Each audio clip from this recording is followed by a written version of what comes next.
El conde de Montecristo de Alejandro Dumas. Segunda parte. Simbad el marino. Capítulo 2. El desconocido. Al fin amaneció. Hacía muchas horas que Dantes esperaba el día con los ojos abiertos. A los primeros rayos de la aurora se incorporó, y subiendo como el día anterior a la roca más elevada a espiar las cercanías, pudo convencerse de que la isla estaba desierta. Levantó entonces la baldosa que cubría su gruta, llenó sus bolsillos de piedras preciosas, volvió a componer el arca lo mejor que pudo, cubriéndola con tierra, que apisonó bien, le echó encima una capa de arena para que lo removido se igualase al resto del suelo, y salió de la gruta volviendo a colocar la baldosa y cubriéndola de piedras de tamaños diferentes.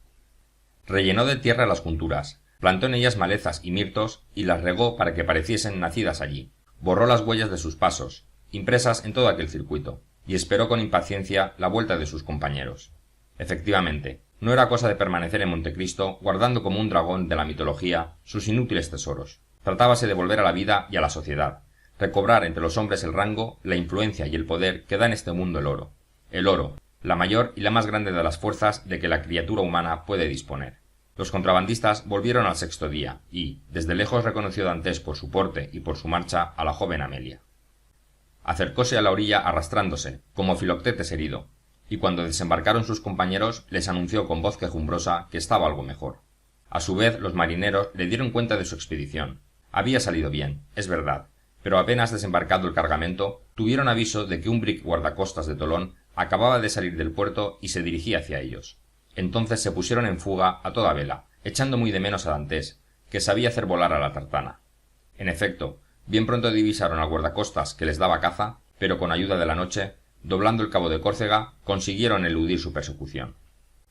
En suma, el viaje no había sido malo del todo y los camaradas, en particular Jacobo, lamentaban que Dantes no hubiera ido, con lo cual tendría su parte en las ganancias, que eran nada menos que 50 piastras. Edmundo los escuchaba impasible.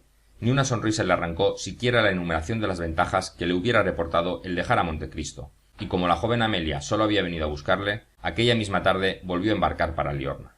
Al llegar a Liorna, fue en busca de un judío, y le vendió 4 de sus diamantes más pequeños, por 5.000 francos cada uno. El mercader hubiera debido informarse de cómo un marinero podía poseer semejantes alhajas, pero se guardó muy bien de hacerlo, puesto que ganaba 1.000 francos en cada una. Al día siguiente compró una barca nueva, y diósela a Jacobo con 100 piastras, a fin de que pudiera tripularla, con encargo de ir a Marsella a averiguar qué había sido de un anciano llamado Luis Dantes, que vivía en las alamedas de Millán, y de una joven llamada Mercedes, que vivía en los Catalanes. Jacobo creyó que soñaba, y entonces Edmundo le contó que se había hecho marino por una calaverada y porque su familia le negaba hasta lo necesario para su manutención, pero que a su llegada a Liorna se había enterado de la muerte de un tío suyo, que le dejaba por único heredero. La cultura de Dantes daba a este cuento tal verosimilitud que Jacobo no tuvo duda alguna de que decía la verdad su antiguo compañero. Además, como había terminado ya el periodo de enrolamiento de Edmundo con la joven Amelia, despidióse del patrón, que hizo muchos esfuerzos por retenerle, pero habiendo sabido, como Jacobo, la historia de la herencia, renunció desde luego a la esperanza de que su antiguo marinero alterara su resolución. A la mañana siguiente, Jacobo emprendió su viaje a Marsella para encontrarse con Edmundo en la isla de Montecristo. El mismo día marchó Dantes, sin decir a dónde, habiéndose despedido de la tripulación de la joven Amelia, gratificándola espléndidamente, y del patrón, ofreciéndole que cualquier día tendría noticias de él. Edmundo se fue a Génova.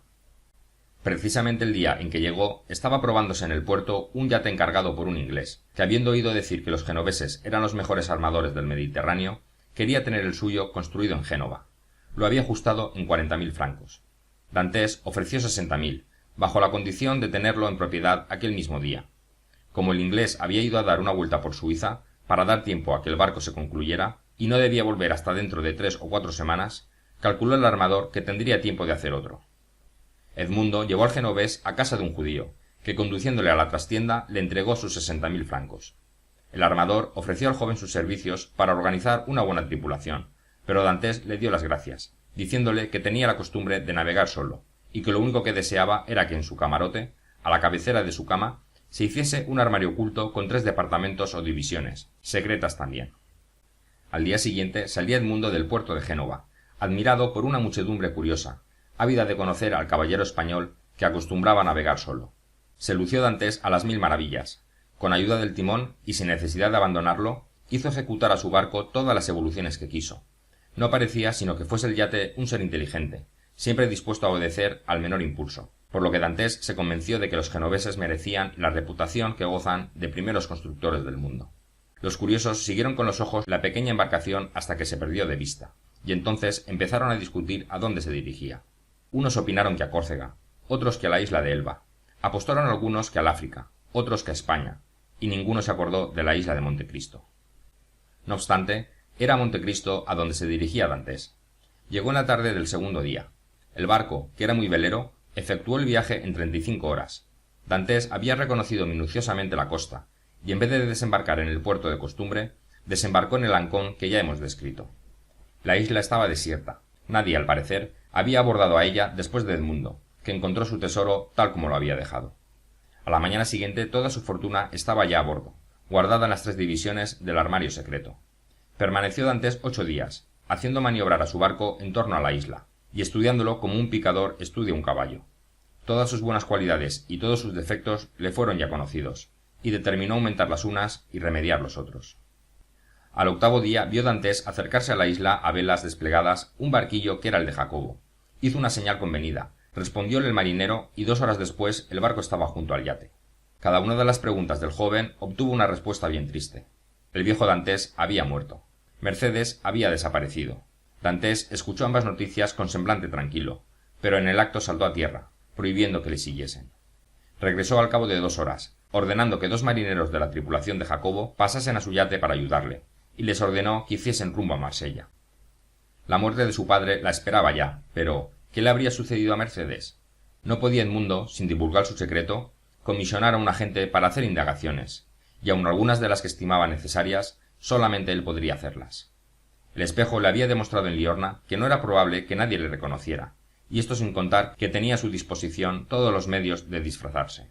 Una mañana, pues, el yate y la barca anclaron en el puerto de Marsella, precisamente en el mismo sitio donde aquella noche de fatal memoria embarcaron a Edmundo para el castillo de If. No sin temor instintivo, Dantes vio acercarse un gendarme en el barco de la Sanidad, pero con la perfecta calma que ya había adquirido, le presentó un pasaporte inglés que había comprado en Liorna, y gracias a este salvoconducto extranjero, más respetado en Francia que el mismo francés, desembarcó sin ninguna dificultad. Al llegar a la Canebière, la primera persona que vio Dantes fue uno de los marineros del faraón, que habiendo servido bajo sus órdenes, parecía que se encontrase allí para asegurarle del completo cambio que había sufrido. Acercóse a él resueltamente, haciéndole muchas preguntas, a las que respondió sin hacer sospechar siquiera, ni por sus palabras ni por su fisonomía, que recordase haber visto nunca a aquel desconocido. Dantes le dio una moneda en agradecimiento de sus buenos oficios, y un instante después oyó que corría tras él el marinero. Dantes volvió la cara. «Perdonad, caballero, pero sin duda os habréis equivocado, pues creyendo darme una pieza de 40 sueldos, me habéis dado un Napoleón doble». «En efecto, me equivoqué, amigo mío», contestó Edmundo, «pero como vuestra honradez merece recompensa, tomad otro Napoleón, que os ruego aceptéis para beber a mi salud con vuestros camaradas». El marinero miró a Edmundo con tanto asombro que incluso se olvidó de darle las gracias, y murmuraba al verle alejarse: «Sin duda es algún nabab que viene de la India». Dantes prosiguió su camino, oprimiéndosele el corazón a cada momento con nuevas sensaciones. Todos los recuerdos de la infancia, recuerdos indelebles en su memoria, renacían en cada calle, en cada plaza, en cada barrio. Al final de la calle de Noailles, cuando pudo ver las alamedas de Millán, sintió que sus piernas flaqueaban y poco le faltó para caer desvanecido entre las ruedas de un coche. Al fin llegó a la casa de su padre. Las capuchinas y las aristoloquias habían desaparecido de la ventana en donde la mano del pobre viejo las había plantado y regado con tanto afán. Permaneció algún tiempo meditabundo, apoyado en un árbol, contemplando los últimos pisos de aquella humilde vivienda. Al fin se determinó a dirigirse a la puerta. Traspasó el umbral, preguntó si había algún cuarto desocupado, y aunque sucedía lo contrario, insistió de tal modo en ver el del 5.º piso, que el portero subió a pedir a las personas que lo habitaban, de parte de un extranjero, permiso para visitar la habitación. Los inquilinos eran un joven y una joven que acababan de casarse hacía 8 días. Al verlos, exhaló Dantes un profundo suspiro. Nada le recordaba el cuarto de su padre, ni era el mismo el papel de las paredes, ni existían tampoco aquellos muebles antiguos, compañeros de la niñez del mundo, presentes en su memoria con toda exactitud. Sólo eran las mismas las paredes. Dantes se volvió hacia la cama, que estaba justamente en el mismo sitio que antes ocupaba la de su padre. Sin querer, sus ojos se arrasaron de lágrimas. Allí había debido expirar el pobre anciano, nombrando a su hijo. Los dos jóvenes contemplaban admirados a aquel hombre de frente severa, en cuyas mejillas brillaban dos gruesas lágrimas, sin que su rostro se alterase, pero como la religión del dolor es respetada por todo el mundo, no sólo no hicieron pregunta alguna al desconocido, sino que se apartaron un tanto de él para dejarle llorar libremente, y cuando se marchó le acompañaron, diciéndole que podría volver cuando gustase, que siempre encontraría abierta su pobre morada. En el piso de abajo, Dantes se detuvo delante de una puerta a preguntar si habitaba allí todavía el sastre Caderousse, pero el portero respondió que habiendo venido muy a menos el hombre de que hablaba, tenía a la sazón una posada en el camino de Bellegarde a Beaucaire. Acabó de bajar Dantes, y enterándose de quién era el dueño de la casa de las Alamedas de Millán, pasó en el acto a verle, anunciándose con el nombre de Lord Wilmore, nombre y título que llevaba en el pasaporte, y le compró la casa por 25.000 francos. Sin duda valía 10.000 francos menos, pero Dantes, si le hubiera pedido por ella 500.000, lo hubiera dado. Aquel mismo día notificó el notario a los jóvenes del quinto piso que el nuevo propietario les daba a elegir una habitación entre todas, sin aumento alguno de precio, a condición de que le cedieran la que ellos ocupaban. Este singular acontecimiento dio mucho que hablar durante unos días a todo el barrio de las Alamedas de Millán, dando origen a 1000 conjeturas a cual más inexacta. Pero lo que sorprendió y admiró sobre todas las cosas fue ver a la caída de la tarde al mismo hombre de las Alamedas de Millán pasearse por el barrio de los catalanes y penetrar en una casita de pescadores, donde estuvo más de una hora preguntando por personas que habían muerto o desaparecido 15 o 16 años antes. A la mañana siguiente, los pescadores en cuya casa había entrado para hacer todas aquellas preguntas recibieron en agradecimiento una barca catalana, armada en regla, para la pesca. Bien hubieran querido aquellas pobres gentes dar las gracias al generoso desconocido, pero al separarse de ellos le habían visto dar algunas órdenes a un marinero, montar a caballo y salir por la puerta de Aix. Fin del capítulo 2.